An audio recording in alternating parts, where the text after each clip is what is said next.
इसके अंदर, ये 2 है ना हमारे पास। और उसका जो है चौथा अध्याय इफिसियों की किताब और उसका चौथा अध्याय, इफिसियों की किताब उसका चौथा अध्याय और उसकी जो है 17 आयत से लेकर के जो है मैं 24 आयत तक आपके बीच में पढ़ूंगा। इफिसियों की किताब और उसका चौथा अध्याय और उसकी 17 आयत से लेकर के मैं 24 आयत तक आपके बीच में पढ़ूंगा। से आप सबको खुदावंद यीशु मसीह के पाक और मुबारक नाम में बहुत-बहुत सलाम, जय मसीह की प्रेज़ लॉर्ड, और दुआ कीजिए कि लाइट आ जाए थोड़ी देर के लिए, आगे नहीं।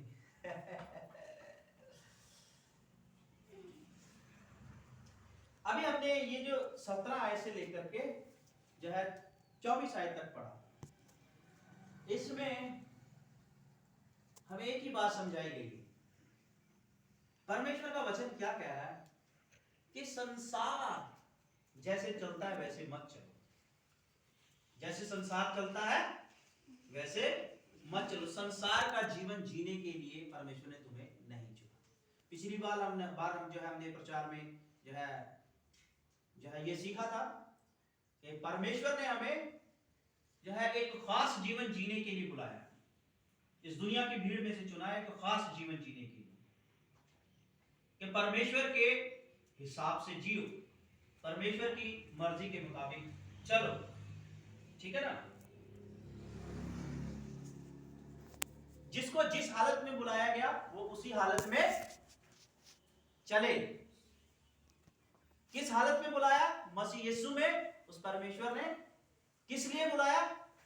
एक ऐसा जीवन जिस जीवन से परमेश्वर खुश हो, परमेश्वर को भाए, संसारिक जीवन नहीं, एक आत्मिक जीवन जीने के लिए आपको मुझको परमेश्वर ने इस दुनिया की भीड़ में से चुना है। लेकिन आज भी हम संसारिक जीवन ही जीते रहते हैं, आत्मिक जीवन जीते ही नहीं। इसका मतलब हम तो जो है अपनी बुलाहट को भूल चुके हैं। तो हर दिन याद रखें, हम जब इतवार को प्रार्थना सभा में आते बड़े आत्मिक मूड के अंदर आते हैं। यही मूड पूरा हफ्ता बना रहना चाहिए आपके और मेरे अंदर, आत्मिकता का मूड। ये नहीं कि संसार में जाते फिर वही संसार के जैसे हो गए। तो इसलिए संसारिक जीवन नहीं, परमेश्वर चाहता कि एक ऐसा जीवन जो परमेश्वर का जीवन है, जो पवित्रताई का जीवन है, सत्य की धार्मिकता का जीवन है। 24वीं आयत के अंदर जो है इन सारी आयतों का जो है निचोड़ बताया कि हमको कैसा जीवन जीना है। देखिए, और नए मनुष्यत्व को पहन लो जो परमेश्वर के अनुरूप सत्य की धार्मिकता और पवित्रता में सृजा गया हो। यानी एक नया मनुष्यत्व, एक नया जीवन जियो। हमारा अब चाल चलन संसार के जैसा नहीं, हमारा जीवन संसार के जैसा नहीं, एक नया जीवन, एक नया चाल चलन जो है हमारा होना चाहिए। वो जीवन, वो चाल चलन कैसा होना चाहिए मालूम? सत्य की धार्मिकता और पवित्रता में सृजा गया हो, यानी सत्य की धार्मिकता से भरा हो और पवित्रताई से भरा हुआ। सत्य की धार्मिकता क्या है? वचन क्या कहता है? सत्य कौन है? खुदावंद यीशु मसीह क्या कहते हैं? मार्ग, सत्य और जीवन मैं ही हूं। वो कहता है मार्ग, सत्य और जीवन मैं ही हूं। तो यहां पर क्या बताया कि सत्य की धार्मिकता में जियो। अब सत्य यानी खुदावंद यीशु मसीह की धार्मिकता में होकर के हमको जीना। खुदावंद यीशु मसीह की धार्मिकता क्या थी? क्या थी खुदावंद यीशु मसीह की धार्मिकता? क्या है खुदावंद यीशु मसीह की धार्मिकता में होकर के जीना? समझ रहे आप? यानी जैसा खुदावंद यीशु मसीह जिया इस दुनिया में वैसा हम जिए, जैसा खुदावंद यीशु मसीह था वैसा हम बने, जैसा खुदावंद यीशु मसीह का स्वभाव था वैसा हमारा स्वभाव बनना चाहिए, जैसा खुदावंद यीशु मसीह का चाल चलन था वैसा हमारा चाल चलन होना चाहिए। यह है सत्य की धार्मिकता। यीशु के स्वभाव को, उसके चरित्र को अपने ऊपर पहन लो। यीशु मसीह के स्वभाव को, यीशु मसीह के चरित्र को अपने ऊपर पहन लेना ही यीशु मसीह की धार्मिकता को पहन लेना है। जो यीशु के स्वभाव के अंदर, यीशु की धार्मिकता के अंदर होकर के जीवन जीता है वो परमेश्वर को भाता है। तो अब यीशु मसीह के जैसा स्वभाव होना चाहिए हमारा। यीशु मसीह जैसा संसार के अंदर संसार के लोगों के साथ रहता था वैसे हमको संसार के अंदर संसार के लोगों के साथ रहना है। यीशु मसीह, अब आप देखो, आपने बहुतों ने बाइबल पढ़ी है और बहुतों ने बाइबल सुन ली है, जिनको पढ़नी नहीं आती बाइबल आप लोगों ने सुनी तो है, आपको सुनने से भी पता चल गया और पढ़ने से भी पता चल गया। बताइए यीशु मसीह कैसा संसार के लोगों के साथ रहता था, कैसे रहता था वो? कोई एक उदाहरण दे दो आप में से कोई भी। वो इस संसार में जब आया तो वो संसार के लोगों के साथ किस तरह से रहता था? नम्र और दीन होके रहता था। और नम्र, दीन, दया, प्रेम करता था, वो सबसे प्रेम करता था। वो रास्ते में जा रहा है, बहुत बिजी है, उसके पास टाइम नहीं है, कोई कह देता था हे यीशु, धन्यवाद हो पिता परमेश्वर, थैंक यू जीसस। वो रास्ते में जा रहा प्रभु यीशु मसीह को, इसको रास्ते में कह देता हे यीशु दाऊद की संतान मुझ पर दया कर, तो वो उसी समय अपनी यात्रा रोक के इसके पास चल जाता, बोल मैं तेरे लिए क्या करूं। आज हमारे पास टाइम ही नहीं है किसी के लिए। ओ मेरे भाई, ओ मेरी बहन, ओ बच्चे, मुझे तेरी मदद की जरूरत है। और जी आज मेरे पास टाइम नहीं, मैं बड़ा बिजी हूं। मैं फिर आपको बताऊंगा। बताना तो क्या होता है, सिर्फ निकलना होता है वहां से तड़का करके। एक बार निकल गए, उसके बाद कौन बताता है, कौन फोन करेगा, कोई नहीं। बस ये सारी बातें मुंह पे ही होती है। फिर इंतजार करते रहो, उसने कहा था, आया ही नहीं, है ना? ये है ना हमारा स्वभाव, टाल देते हैं एक दूसरे को और निकलने की करते हैं। ये सत्य की धार्मिकता में हमारा जीवन नहीं है। जैसे खुदावंद यीशु मसीह का स्वभाव था, जैसा उसका चरित्र था, वैसा हमारा स्वभाव, हमारा चरित्र होना चाहिए। अब दूसरी चीज, पवित्रता से भरा हुआ जीवन। हमारा जीवन किससे भरा हुआ होना चाहिए? पवित्रता से भरा हुआ जीवन। अब वचन क्या कहता है?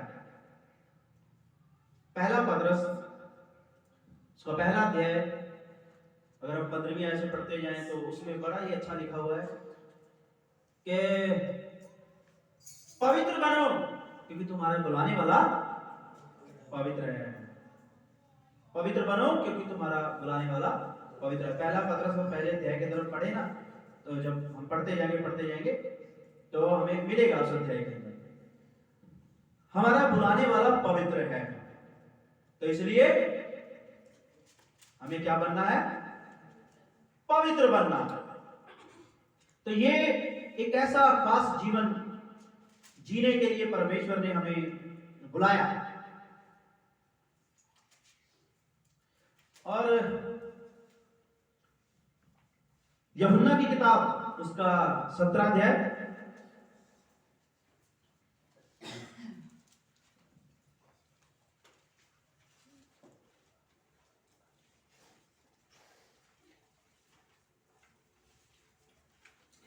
यूहन्ना की किताब उसका 17 अध्याय और उसकी जो है 17 आयत के अंदर क्या लिखा है? सत्य के द्वारा उन्हें पवित्र कर, तेरा वचन सत्य है। खुदावंद यीशु मसीह खुद परमेश्वर पिता से प्रार्थना कर रहा है कि तू मेरे द्वारा उन्हें पवित्र कर। सत्य के द्वारा यानी यीशु मसीह कह रहा, मुझे यीशु के द्वारा पिता उन्हें पवित्र कर, अपने लोगों को जो तूने मुझे दिए हैं, कलीसिया को पवित्र कर। कैसे पवित्र कर?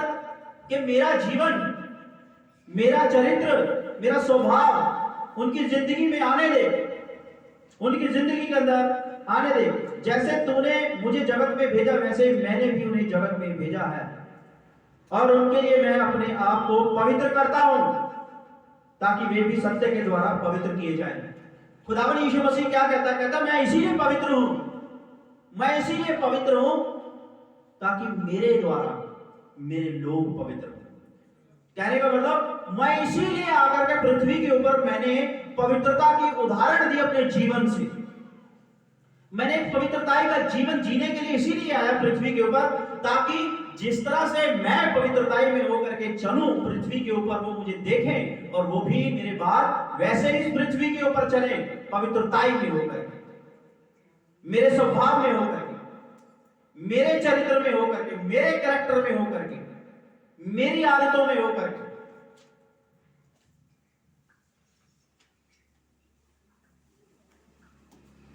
लेकिन आज हम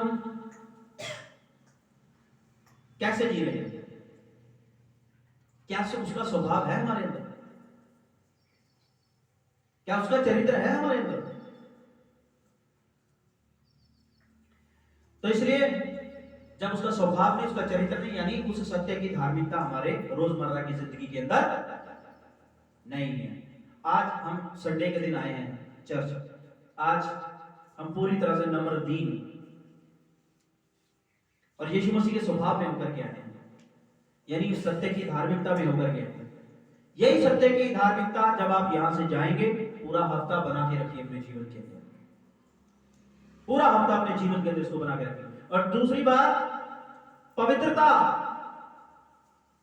पवित्रता बना के रखिए अपने जीवन के अंदर, पवित्रता का जीवन।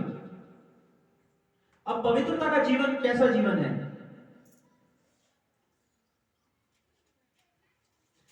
मेरे साथ निकालिए रोमियो की किताब, उसका 12वां अध्याय,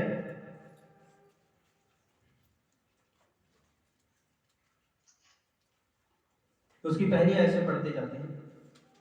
रोमियो की किताब उसका 12वां अध्याय, उसकी पहली आयत से, इसलिए हे भाइयों, मैं तुमसे परमेश्वर की दया स्मरण दिलाकर विनती करता हूं कि अपने शरीरों को जीवित और पवित्र और परमेश्वर को भाता हुआ बलिदान करके चढ़ाओ।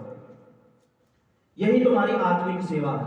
यही है हमारी सेवा जो हम परमेश्वर की कर सकते हैं। ना पैसे से कर सकते हो, ना किसी और बात से, सिर्फ उस परमेश्वर की सेवा कैसे कर सकते हैं? अपने जीवन को पवित्र करो, पवित्रता का जीवन जियो और यीशु मसीह के स्वभाव में होकर के जियो।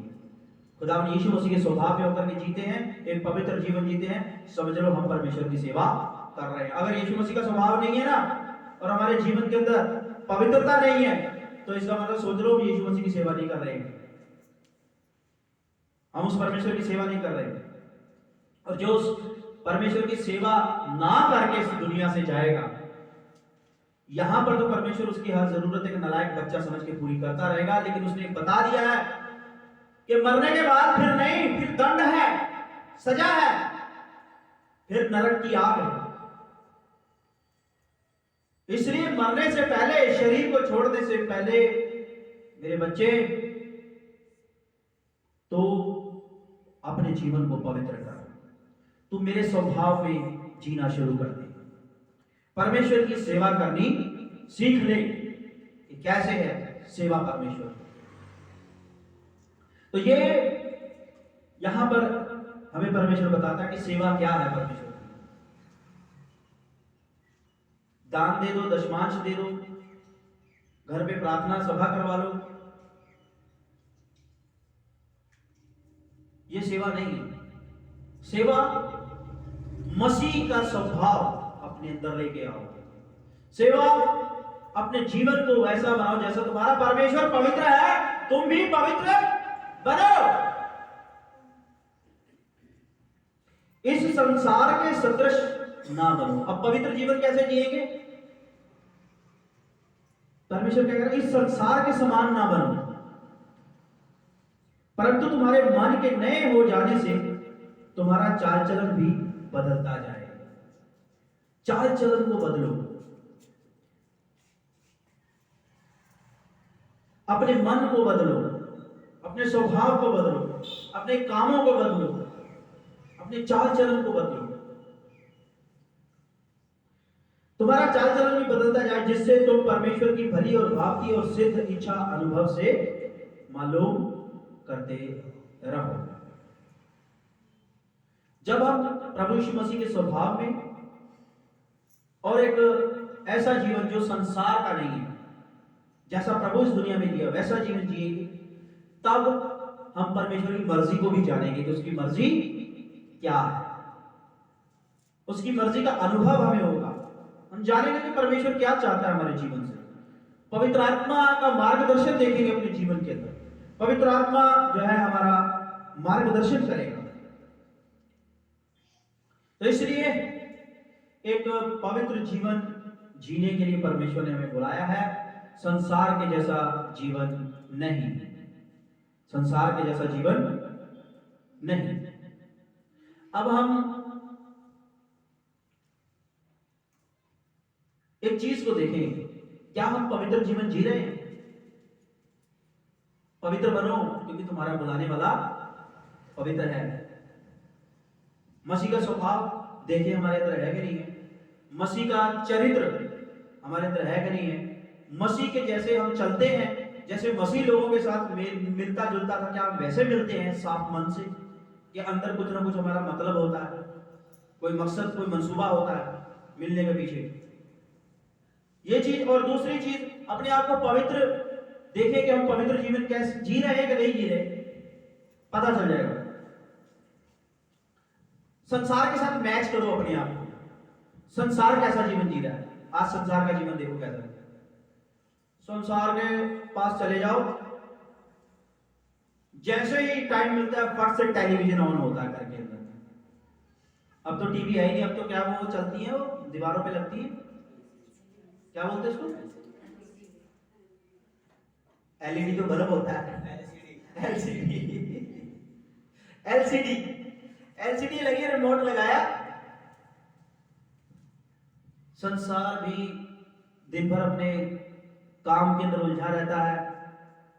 काम करने के बाद फिर वो टीवी रेडियो में उलझ जाता है। टीवी खोला, कोई न्यूज देखने में मस्त है। संसार क्या कर रहा है? टीवी देखने में मस्त है। संसार न्यूज चैनल खोल के खबरें सुनने में व्यस्त है। क्या हो रहा है दुनिया के अंदर, कहां क्या चल रहा है। कोई मोबाइल ही नहीं छोड़ता, मोबाइल के अंदर व्यस्त है। बच्चे गेम खेल रहे, बड़े व्हाट्सएप के ऊपर धड़ाधड़ लगे हुए हैं। मैं कभी किसी को व्हाट्सएप के ऊपर जो है परमेश्वर का वचन नहीं भेजता। और ये जो भेजते हैं ना हम लोग फोटो वोटो के अंदर, good morning, praise the Lord, सुबह प्रभु यीशु मसीह का एक वचन भेज दिया किसी को, रात को सोते समय गुड नाइट, प्रभु आपके साथ है, दोपहर में भी लगे रहते हैं। अरे हम चाहे वचन ही भेज रहे हैं, लगे पड़े इधर से उसने भेज दिया, बड़ा वचन अच्छा लगा, दिल को छू गया, आगे 10 लोगों को भेजने में लगे। संसार का काम भी यही है, वो भी फोन पकड़ के वो दूसरी चीजों में लगा रहता है, हम वचन भेजने में लगे रहते हैं। जितनी देर हम वचन भेज रहे हैं ना, उतनी देर हम एक दूसरे के लिए प्रार्थना कर लेना, तो परमेश्वर की बड़ी ब्लेसिंग आएगी। करते हैं एक दूसरे को याद प्रार्थना में, वचन भेजने में लगे रहेंगे। अरे क्या वचन भेज के करोगे? हर घर में बाइबल है, विश्वासी के घर में पवित्र शास्त्र रखा हुआ है ना, उस पर से धूल ही नहीं हटती। घर में पवित्र शास्त्र पढ़ा, उसको पढ़ने की हिम्मत नहीं है, व्हाट्सएप पे क्या भेज रहे हैं उनको? जो वहां नहीं पढ़ते वो व्हाट्सएप पे भी नहीं, कुछ बदलने वाले नहीं है। बदलाव, जो जब जीवन में बदलाव आता है तो उस बाइबल के ऊपर से धूल हट जाती है जो हमारे घर के अंदर पड़ी हुई है, वो खुलने लग जाती है, और फिर वो उस जगह पर नहीं रहती, फिर वो हमारे साथ रहती है, हमारे साथ रहती है। आज एक बाइबल का वजन उठाना बहुत भारी लगता है। फोन के अंदर ही बाइबल रख लेते हैं, फोन में ही बाइबल रख लेते, नहीं उठाया जाता ना, वजन बहुत भारी है। बाइबल बहुत भारी है ना, बाइबल नहीं उठाई जाती। फोन में बाइबल है, ऐसे देखेंगे, ठीक है। जो पवित्र शास्त्र का जो व्यक्ति इतना आलसी हो गया आज का विश्वासी, उसका वजन नहीं उठाने की हिम्मत है, वो क्या परमेश्वर के मार्ग पर चलेगा? क्या पवित्रता का जीवन जिएगा मसीह यीशु के जैसा? ये है पवित्रता का जीवन, ये है सत्य की धार्मिकता में, यीशु की धार्मिकता में, ये हम जी रहे हैं। मैं बाइबल नहीं उठा सकती, हमें फुर्सत नहीं हमारे बच्चों को गेम से, हमें फुर्सत नहीं न्यूज चैनल से, हमें फुर्सत नहीं है टेलीविजन से, हमें फुर्सत नहीं है टीवी सीरियल से, हमें फुर्सत नहीं है हमारे काम से। ऐसा ही तो संसार जीना है, संसार भी ऐसा ही है कि नहीं है? हम भी वैसे ही चल रहे हैं। तो यहां पर क्या लिखा हुआ है? इस संसार के समान ना बनो। फिर हमारा फ्रेंड सर्कल देखिए, फ्रेंड सर्कल समझते हैं? हमारा दोस्ताना,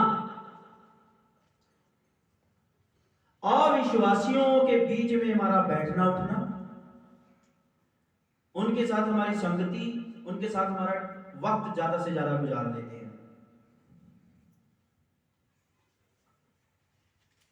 अविश्वासियों के साथ। और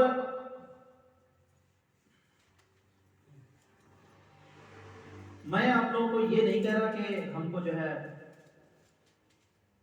अविश्वासियों के साथ जो है मिलना जुलना नहीं। एक विश्वासी को मिलना जुलना सबसे है, लेकिन वचन क्या कह रहा है? दूसरा कुरिन्थियों उसका 6वां अध्याय उसकी 14वीं आयत से पढ़ते हैं। दूसरा कुरिन्थियों 6वां अध्याय उसकी 14वीं आयत से, अविश्वासियों के साथ असमान जुए में ना जुटो। तुम्हारे ऊपर जो जुआ है ना, यीशु मसीह का है, उनके ऊपर जो जुआ है संसार का है, शैतान का।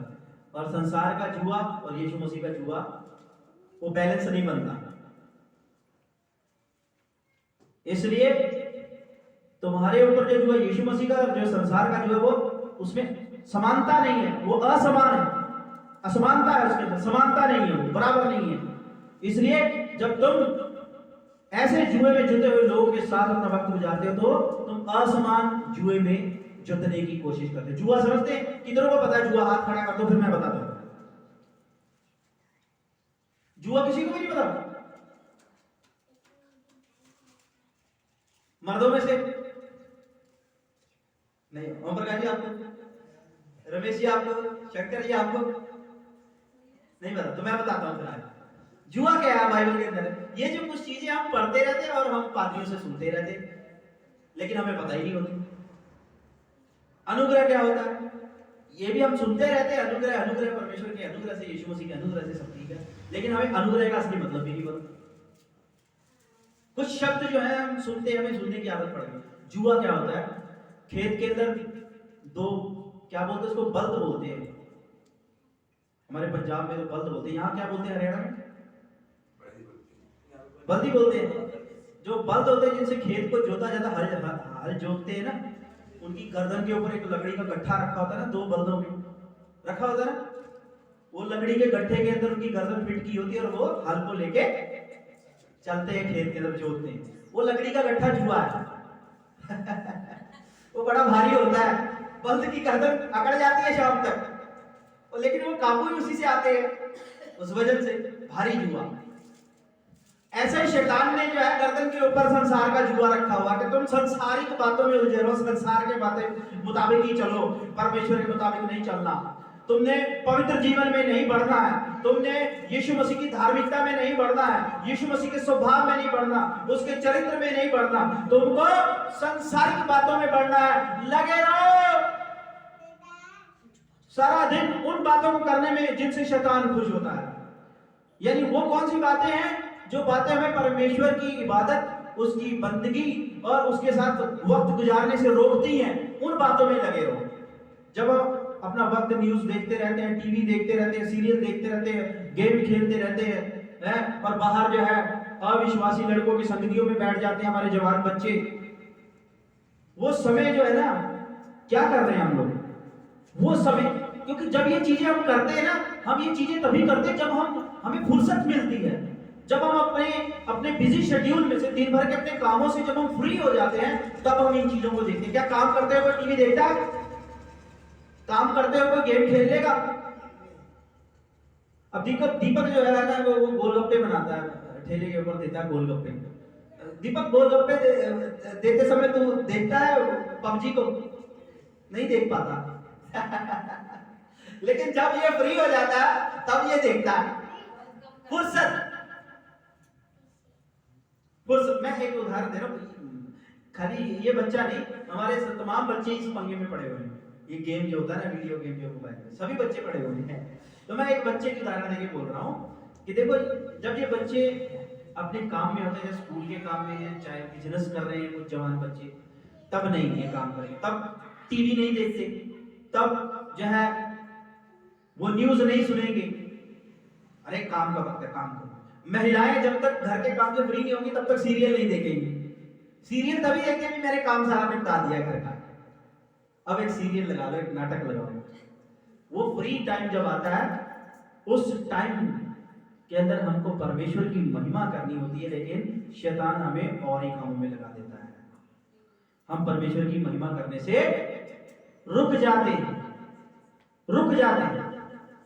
तो ये है संसार का जुआ, शैतान का जुआ।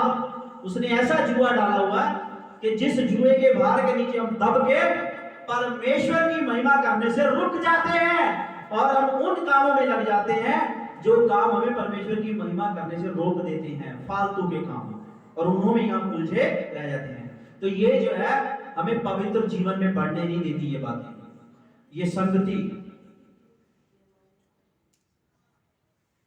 ये टीवी, न्यूज, ये सब बेकार चीज। खुदा का दिया सब कुछ है हमारे पास, कोई दिक्कत नहीं है। आप में से बहुत सारे लोग मेरे घर पे भी आए, बहुत सारे नहीं है। कभी मेरे घर पे आके देखना, मेरे घर पे टीवी आज तक ही नहीं है। डिश क्या होती है, टीवी क्या होता है, हमें पता ही नहीं। मेरे घर में जवान बेटी है, छोटा बच्चा है, ठीक है ना, वाइफ है, मैं हूं। हमें पता ही नहीं न्यूज क्या चल रही है। हमने कभी न्यूज देखी नहीं, अखबार भी नहीं पढ़ते। हमारे पड़ोसियों के घर अखबार आता है, कभी उनसे लिया ही नहीं। अपने पास टाइम भी नहीं है न्यूज पढ़ने का, ना न्यूज देखने का।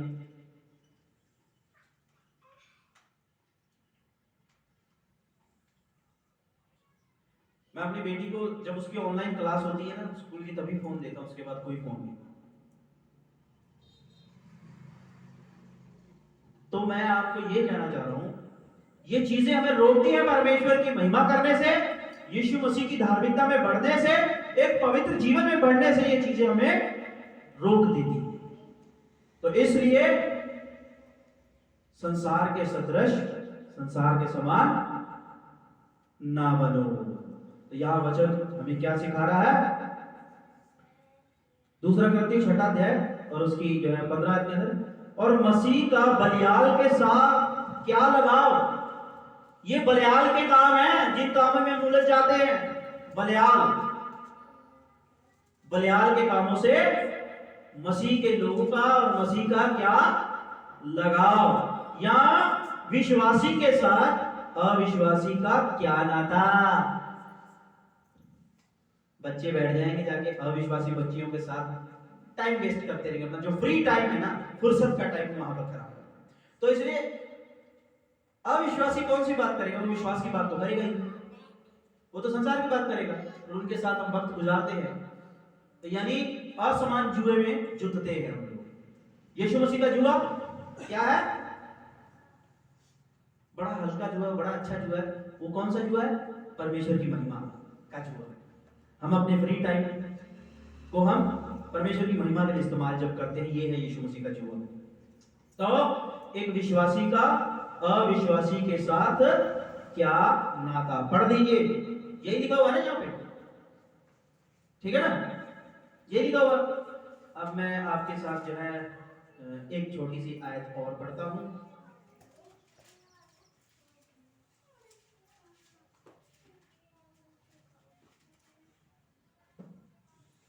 मेरे साथ निकालिए जो है दूसरा तीमुथियुस,